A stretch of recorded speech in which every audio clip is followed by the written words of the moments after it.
जय श्री राम। इस वीडियो में पिंडदान और ब्राह्मण भोजन के माध्यम से हमारे पितृ कैसे तृप्त हो जाते हैं, ये जानकारी श्रवण करते हैं। तो मृत्यु के उपरांत मृत आत्मा किसी न किसी योनि में पहुंच जाता है। कोई देव योनि में चला जाता है, कोई पितृ योनि में जाता है, कोई प्रेत योनि में जाता है, कोई पशु योनि में और मनुष्य योनि में भी आते हैं। कोई छोटा जीव बन जाता है जैसे चींटी बन जाता है, कोई बहुत बड़ा जीव बन जाता है जैसे हाथी बन जाता है। सभी का पालन पोषण होता है। तो वो मृत आत्मा जब इन योनियों में चला जाता है तो हमारे द्वारा जो श्राद्ध कर्म है, ब्राह्मण भोजन कर्म है, उनका फल उस मृत आत्मा को कैसे प्राप्त होता है, इस बारे में हम आज जानकारी ग्रहण करते हैं, श्रवण करते हैं। जैसा कि कोई व्यक्ति मृत्युपरांत हमने पिंडदान किया, ब्राह्मण भोजन करवाया और वो मरने उपरांत देवता बन गया, हमने पिंडदान इत्यादि करवाया, तो उस व्यक्ति को वो तो देव बन गया है। तो जो पिंडदान हमने किया है अन्न का, वो अन्न मृत्युलोक में तो अन्न है, पर वहाँ जब वो देवलोक में जाता है तो उसका रूप परिवर्तन हो जाता है। वह अन्न अमृत के रूप में उस देवता को प्राप्त होता है।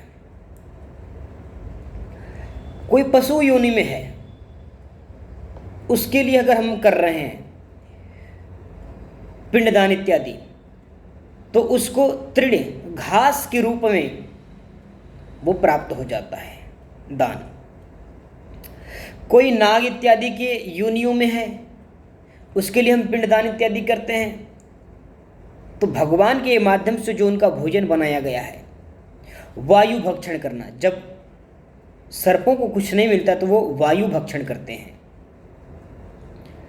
तो उस पिंड स्वरूप दान का वायु भक्षण करते हैं।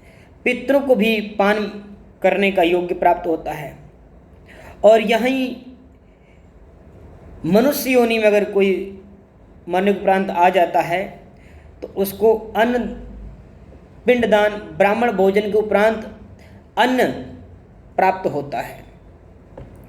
जिस तरह से 1000 गायों के बीच में बछड़ा जो है अपनी माता, जन्म देने वाली माता को ढूंढ लेता है, उसी प्रकार श्रद्धा से किया हुआ कर्म, विश्वास के साथ किया हुआ कर्म और सही सही नाम गोत्र के द्वारा, ब्राह्मण के द्वारा संकल्पित और मंत्र के द्वारा किया हुआ श्राद्ध कर्म उस मृत आत्मा तक पहुंच जाता है।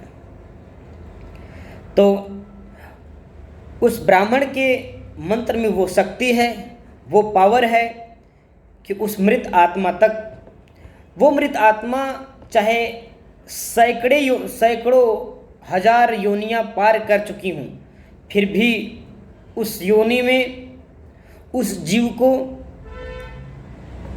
किसी न किसी रूप में हमारे द्वारा जो किया गया श्राद्ध कर्म है उसको फल की प्राप्ति हो जाती है।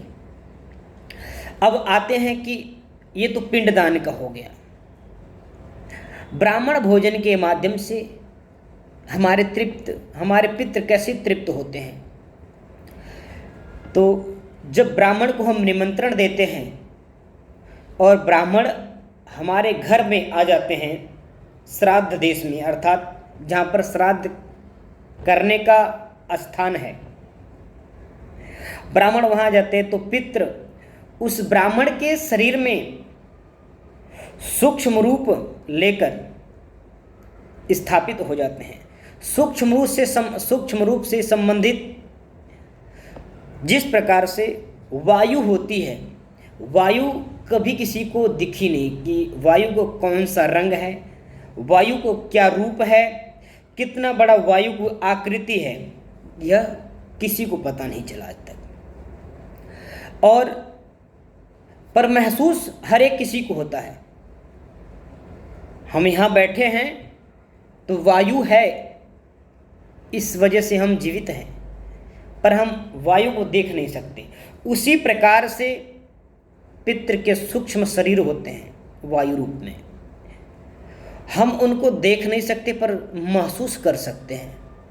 तो ब्राह्मण के शरीर में वो पितृ स्थापित होकर जो उनके संतान के रूप में भोजन को परोसते हैं ब्राह्मण को, और ब्राह्मण उस भोजन को ग्रहण करते हैं,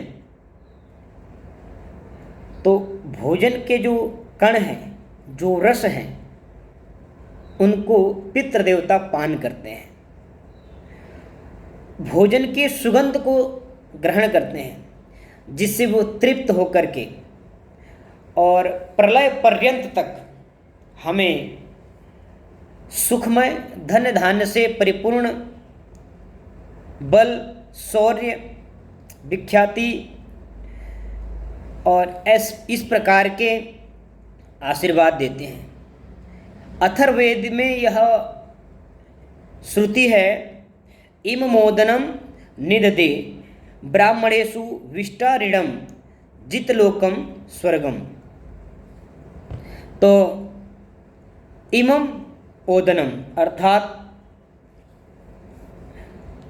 ओदनोपलक्षित भोजन ब्राह्मणेषु निददे, मैं ब्राह्मणों के शरीर में स्थापित कर रहा हूँ। यह भोजन बल से विस्तार पूर्वक युक्त है और स्वर्ग लोक को जीतने वाला है, और जिससे हमारे पितृ इसको पाकर संतुष्ट होकर हमें मंगलमय आशीर्वाद प्रदान करें। तो इस तरह से ब्राह्मण के द्वारा हमारे पितृ भोजन को स्वीकार करते हैं, ग्रहण करते हैं और हमें मंगलमय आशीर्वाद देते हैं। आगे आने वाली वीडियो में ज्ञानमयी बातें अवश्य होंगी। तब तक के लिए मैं अपनी वाणी को विराम देता हूँ। जय श्री राम।